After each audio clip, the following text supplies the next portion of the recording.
Hey guys, আসসালামু আলাইকুম। কেমন আছেন সবাই? আশা করছি সবাই অনেক ভালো আছেন। আলহামদুলিল্লাহ, আমরা ভালো আছি।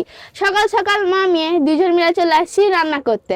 আর এখন তো বার্ষিক পরীক্ষা শেষে, স্কুল বন্ধ, লেখাপড়াও নাই। এই জন্য দুইজন মিলে রান্না করতেছি। আর রান্না আমার শিকার হয়ে যাচ্ছে, আম্মুকে হেল্পও করতে পারতেছি। এই যে আম্মু নাও, এই হয়ে জায়গায় গেছে? হ্যাঁ, আম্মু এই জায়গায় রুটি করতেছে, মানে ভাজতেছে, আর আমি করে দিচ্ছি।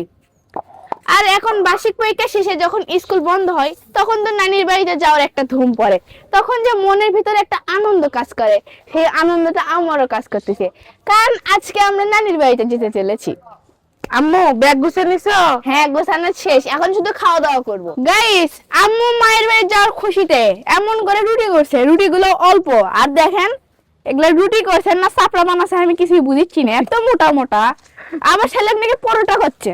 এ না হয় হোক, কি খাইয়া দাও হোক, আমাকে আজকে রান্না বুঝছেন করো। না, খুশিতে সব কাজ কাম একবার আকাশে তুলে থেকে দিয়েছে।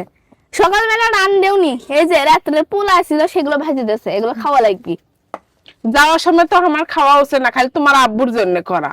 হ, তুমি খাবা আর এখন আব্বুর নাম দিচ্ছ। আমি কি খাবো? আমার যাওয়ার সময় হচ্ছে না খাওয়া, বুঝো না?